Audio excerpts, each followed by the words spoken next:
Anger surrounding the Oscars, the Academy responding overnight to calls for a boycott.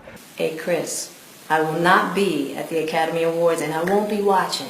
From a 20-second analogy that exposed Jada Pinkett Smith's Oscar boycott as a fictional event, to a 45-second Instagram declaration that turned Andrew Schulz's life savings into the loudest mic drop in modern stand-up.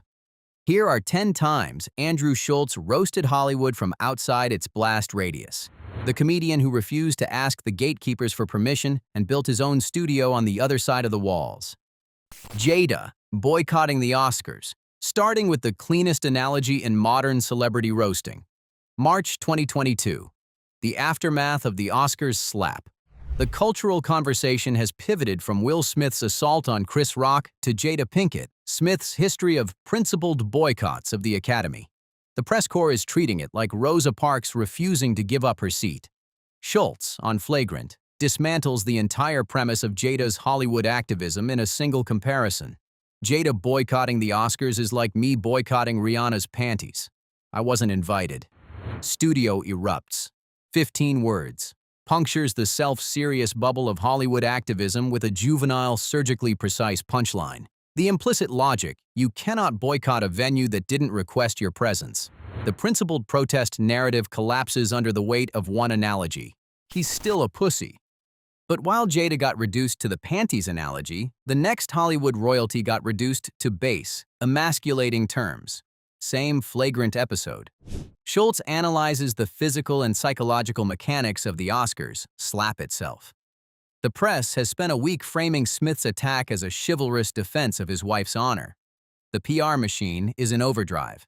Schulz rejects the entire protector of my family narrative and offers his own diagnosis of why Smith picked Chris Rock specifically.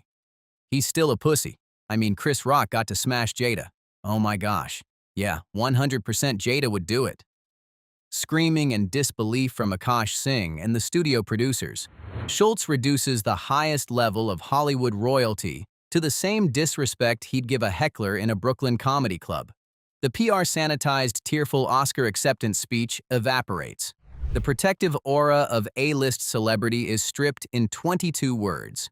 Tiger Woods. Yet, while Will Smith got dismantled in a podcast studio, the next exhibit was Schulz refusing to play the Hollywood press game on the press's own red carpet. Early 2024, following the Netflix roast of Tom Brady, an entertainment reporter on the press line tries to bait him into a clickbait soundbite. Who do you want to roast next? Standard sanitized question, designed to extract a brand-friendly answer. Schulz refuses to provide standard public relations content. What about Tiger Woods? I think that's who should be next. You know Tiger's half black, but every time he gets in a car, he tries to prove how Asian he is. The reporter nervously laughs, visibly uncomfortable processing a boundary-pushing joke on a sanitized red carpet. Schulz drags the press out of their PR-managed comfort zone and into his unfiltered comedic reality. The reporter wanted a soundbite. They got a forensically structured edge joke they couldn't use. Jimmy Kimmel. But while the Tiger Woods bait got the red carpet reporter the wrong soundbite, the next exhibit went after the highest-rated thin skin in late night. January 2024. Late-night host Jimmy Kimmel publicly threatens legal action and expresses outrage toward NFL star Aaron Rodgers over a joke Rodgers made suggesting Kimmel's potential connection to the Jeffrey Epstein list.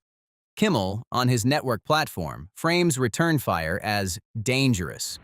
Schulz, who openly admires Kimmel's early edgy comedy history, dismantles the double standard. You clown this guy on national TV on one of the biggest shows, he clipped you back. To me, I'm like, that doesn't seem fair. You opened the door with jokes, he responded with jokes, and then you were like, what you're doing is dangerous. Schulz contrasts insulated, corporate-protected late night against the unfiltered combat of podcasting. Hollywood elites believe they have a monopoly on mockery. When the cultural elite are targeted, they reframe return fire as an existential threat, revealing inherent fragility. Maron. Come to the embassy. Yet, while Kimmel got dismantled for fragility, the next gatekeeper got dismantled for moral arbitration. Mid-2024. Veteran comedian Mark Maron severely criticizes younger comedians for performing at the Riyadh Comedy Festival in Saudi Arabia. Specifically targets Schulz and Joe Rogan, frames the attendance as a moral failing and tacit endorsement of a totalitarian regime, positioning Maron as the moral elder statesman of comedy. Schulz neutralizes the entire moral high ground using the exact geopolitical tragedy Maron used to virtue signal. Mark Maron, come on this pod, let me chop you up. I'll chop you up like you Jamal. Come to the embassy, Mark. Come to the embassy. Uproarious, genuinely shocked laughter and nervous yelling from the Flagrant co-hosts. Pure, unapologetic edge. Maron's moral high ground is converted into a hyper-aggressive, dark comedy threat in the same breath. The scolding tone of the elder Hollywood statesman is rejected entirely, absorbed, reframed, and weaponized back at the man who deployed it. The writer-director diagnosis. But while Maron got reframed via geopolitics, the next exhibit shifted from celebrity roasting into structural diagnosis. December 2022. PBD Podcast, Episode 211. Patrick Bet David asks Schulz to diagnose the structural failure of modern theatrical movies and Disney's declining streaming output. Most comedians would deliver a one-liner. Schulz delivers an industry insider X-ray.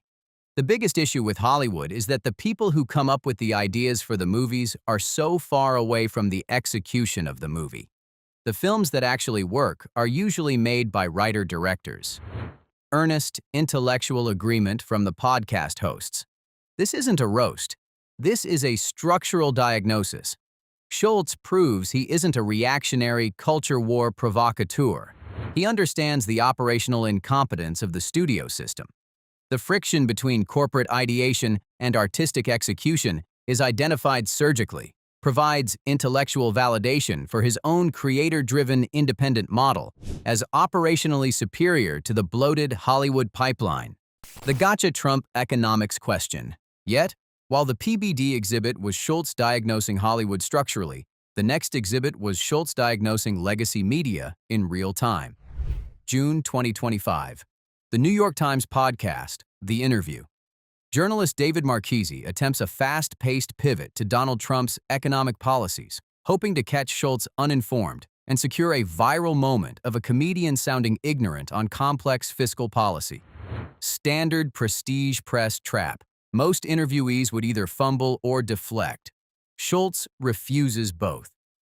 Here's a good moment for accountability. Do you think it was fair to present that economic policy question to me about Trump not really knowing what you're talking about? The reporter awkwardly stammers, eventually forced into admitting on the record. That's where it feels gotcha to me. The prestige media machinery stops in its tracks. Instead of scrambling to answer a loaded question outside his purview, Schulz turns the camera onto the trap-setting tactic itself, forcing an admission of guilt from the institution doing the trapping. When you're funny, do you stop being a journalist? Yet, here is where the entire frame of comedian roasts establishment inverts itself. Same interview. The journalist, having been caught in the gotcha trap, attempts to reassert hierarchical authority, asks how audiences should differentiate when Schulz acts as a public commentator versus a comedian. Implicit accusation, comedy used as a shield to avoid accountability for political statements. The institutional arrogance is on full display. The assumption that comedians represent a lower intellectual class incapable of serious discourse. Schulz responds without raising his voice, deploying a chiasmus that dismantles the premise of the question. I'm always a comedian. When you're funny, do you stop being a journalist? No. So then why is it when I'm asking a serious question, I stop being a comedian? The journalist stumbles and stammers, forced to confront the fundamental flaw in his own deductive logic on a recorded platform, a masterclass in rhetorical judo. The comedian as court jester narrative collapses. The legacy press's rigid hierarchical box is exposed as institutional protectionism dressed in objectivity. Once you feel freedom. But while the New York Times moment was Schulz dismantling the press intellectually, the next exhibit shifts from defense to thesis. Mid-2022, immediately following the infamous release. Reflecting on the high-stakes gamble of risking his life savings to buy his special back, Schulz delivers the philosophical anchor of the entire anti-Hollywood arc. Once you feel freedom, once you feel like creating something and putting it out the way you want to, it's hard to go back. Everything we've been working towards is finding a way to put out the content you want to put out, on your own terms, give it directly to the people. Solemn, respectful silence and nods of agreement from the co-hosts. The moment elevates Schulz from internet provocateur to pioneer of independent media infrastructure. Hollywood is reframed not as annoying or restrictive, but as an obsolete middleman true artists must actively outgrow. The walled garden is identified, named, and rendered architecturally pointless in 3 sentences. I bought my special back, and the absolute apex of the entire anti-Hollywood arc. July 2022. Schulz publicly addresses his audience directly through the camera and details the moment streaming executives requested he cut jokes from his special Infamous to avoid Twitter backlash, specifically jokes about abortion clinics. The corporate boardroom presented a career-defining ultimatum: accept the edits and take the corporate payout, or risk personal capital to maintain artistic integrity. Most comedians take the payout. Schulz liquidates his life savings, buys the IP back, and stares directly into the camera. Some of you probably know this about me. I'm a very stubborn guy. So, long story short, I took my fucking life savings and I bought my special back. I think people like real authentic comedy, and I think they would prefer that than some watered-down corporate boardroom bullshit. Over 17 million YouTube views. Empirical proof economic viability does not require studio backing.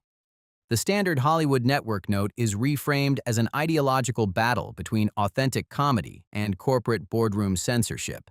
The mic drop is financial, and the receipt has 17 million views attached, proving that the loudest critique of Hollywood doesn't come from inside the gates. It comes from the comedian who built his own studio outside the walls and never asked the gatekeepers for permission to do it.